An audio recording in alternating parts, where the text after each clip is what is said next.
Firman-Mu Tuhan, berita bagi kakiku, sabda yang hidup, terang bagi jalanku.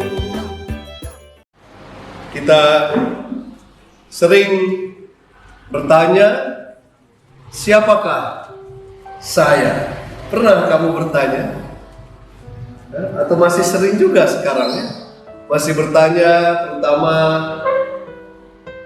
yang baru beranjak dewasa pasti mencari diri dan bertanya, siapakah saya? Sudah tahu kan siapakah engkau? Siapakah engkau, Frit? Siapakah engkau? Martin, kita yang sudah berumur 40 lebih ini, sudah tahukah kita siapakah saya? Kalau yang kuliah banyak ya, filosofi seperti Descartes kita baca bahasa Indonesia, katakan apa? I think therefore I am.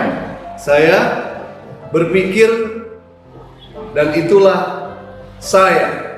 Eksistensi saya itu karena saya berpikir. Kalau orang zaman now sekarang mungkin kita bilang I click therefore I am.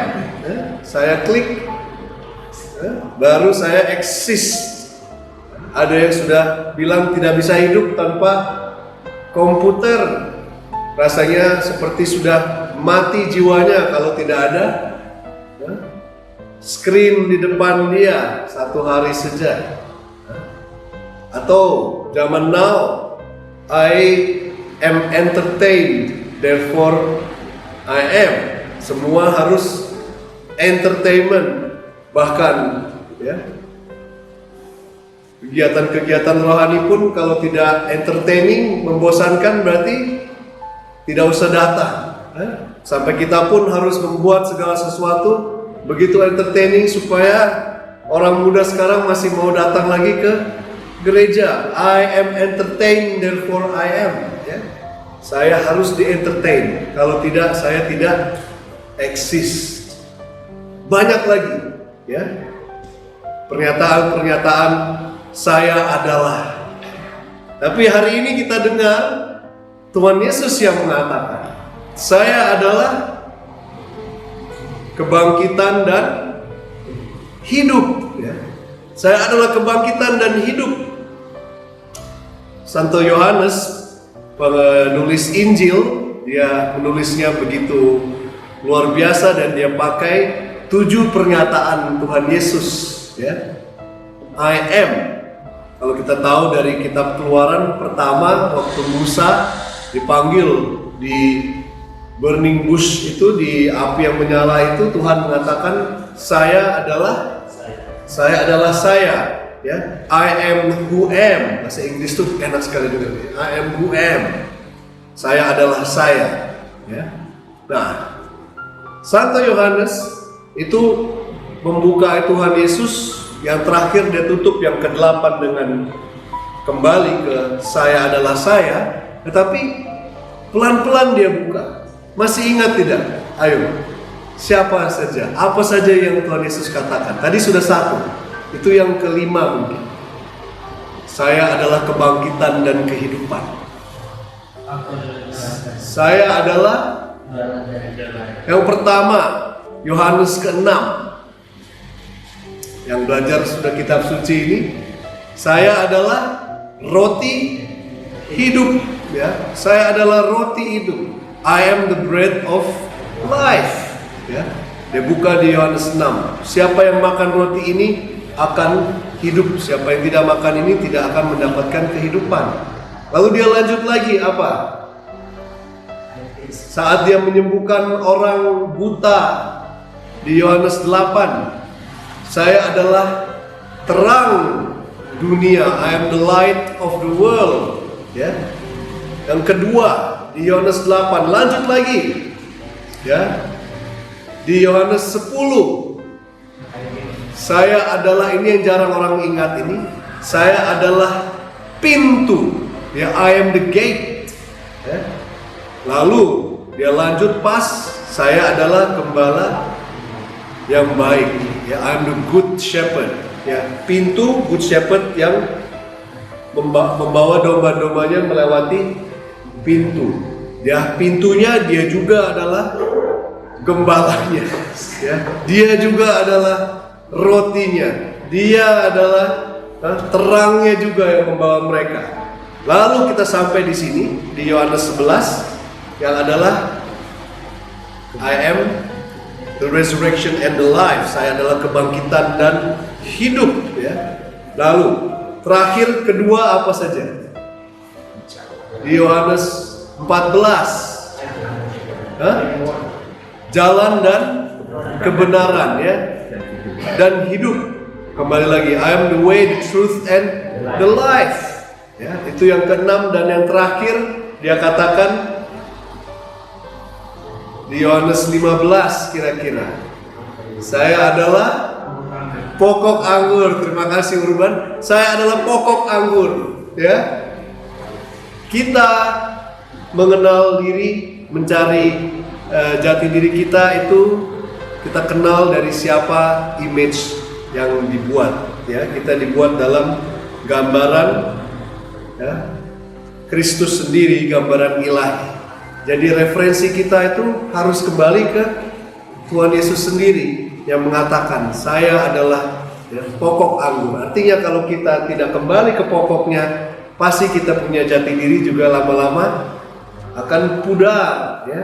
Kalau kita tidak mengharapkan kehidupan dari Dia, kalau Dia bukan jalan dan kebenaran kita dan kehidupan kita, kita akan sedikit terus cepat sekali kita akan sirna, ya, akhirnya terombang-ambing. Kalau kita tidak mencari kebangkitan dan kehidupan, di mana kita tahu bahwa kita orang berdosa dan mati dalam dosa. Tadi kita dengar di bacaan kedua, ya, dikatakan kalau kita hidup dalam kedagingan, berarti Kristus dan Rohnya tidak ada di dalam kita.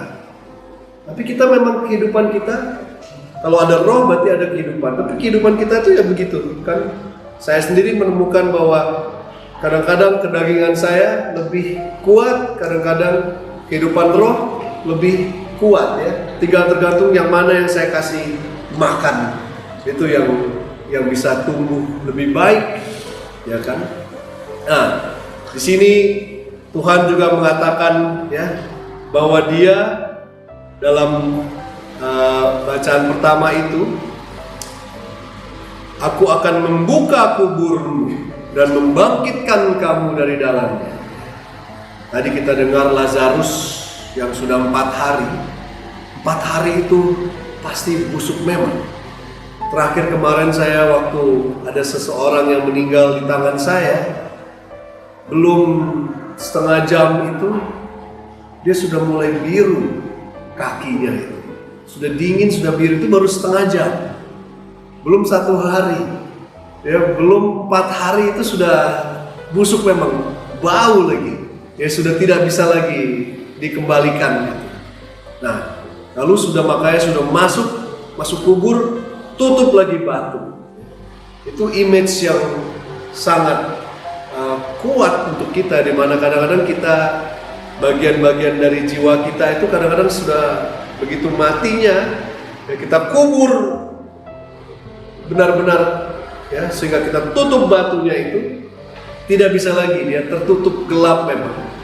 Kita harus menantikan, dan kadang-kadang Tuhan Yesus itu kita pikir, Tuhan kamu tidak datang-datang.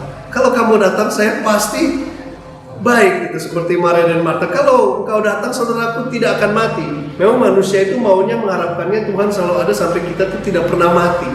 Tapi cara Tuhan itu lain. Cara Tuhan itu sepertinya dia biarkan, dia sengaja lagi, dia bilang, dia sengaja tunggu 2 hari sampai kamu benar-benar sudah tidak ada harapan lagi, sudah busuk memang, kita punya dosa dalam jiwa kita, sudah busuk, sudah parah, ya. Itu sampai sudah kita tahu sudah tidak ada harapan. Tuhan pun mungkin sudah tidak datang lagi. Tuhan mungkin, mereka juga pikir dalam hati mereka itu Tuhan sudah tidak bisa lagi. Kalau kamu datang waktu, ya, kita kadang-kadang bilang, Tuhan saya perlu engkau, kapan? Saya perlu engkau 2 hari yang lalu, ya. Artinya sudah lewat memang. Berarti kali ini kau sudah bisa tolong saya lagi. Kadang-kadang dalam doa itu kita begini seperti begitu, ya. Tapi Tuhan tuh sengaja, dia bilang, saya sengaja tunggu 2 hari sampai kamu sudah busuk memang, baru saya datang dan buka kamu punya batu itu. Batu yang dalam hati kita yang sudah tidak bisa lagi kita bongkar buka, baru dia buka. Dan disinilah indahnya bahwa tidak hanya dia yang bongkar batunya, tapi dia panggil saudara-saudara dan orang lain untuk buka itu balutan. Ya. Batu pun sendiri yang mendorong bukan Yesus sendiri, kamu lihat, yang dorong itu adalah orang-orang. Jadi kita perlu juga komunitas untuk membantu kita, mendorong batu kita. Kalau kalian formasi itu kadang-kadang ada banyak batu dalam hati kita tuh, dia perlu didorong. Siapa yang dorong? Teman-teman kita, saudara-saudara kita. Siapa yang buka balutan luka-luka kita, ya, kebusukan itu? Saudara-saudara kita juga, ya. Teman-teman, orang formator, ya, pembimbing, semua perlu ya bantuan itu untuk membuka balutan kita, mendorong batu yang besar itu sehingga Kristus sang cahaya hidup, Kristus sang jalan kebenaran, ya, dan kehidupan, Kristus sang pokok anggur, Kristus sang gembala baik, ya, Kristus sang roti hidup, ya, Kristus sang terang dunia itu bisa masuk ke dalam hati kita. Tapi itu perlu tunggu. Kita perlu tunggu Tuhan Yesus, ya, yang sering mungkin sengaja tunggu sampai kita sudah habis bobrok, tidak ada harapan lagi, baru ya mungkin kita sampai mati. Memang mati karena dosa kita pasti mati karena dosa kita, itu pasti. Itu satu kepastian di dunia itu adalah kita mati karena dosa kita, tidak ada harapan lagi. Baru Tuhan datang, dia bilang, ya, buka itu batu, dorong geser batu, buka balutannya sehingga kita bisa bangkit lagi. Semoga dengan Tuhan memberikan kita Roh Kudus-Nya sehingga kita tidak putus harapan, ya, bahwa Dia yang pasti juga akan datang. Siapa yang mengharapkan itu, dia juga dengan kemurahan hatinya, ya, bukan dengan kebaikan kita sendiri, dengan kemurahan hatinya, dengan begitu sayangnya dia sampai dia meneteskan air mata untuk Lazarus. Dia juga sayang kepada kita. Dengan kasih sayangnya dan kemurahan hatinya, ya, batu kubur kita itu dia dorong melalui juga bantuan saudara-saudari kita, orang-orang dalam komunitas keluarga kita, ya, buka balutan kita sehingga kita bisa hidup lagi bersama dengan Dia, sang kebangkitan dan kehidupan.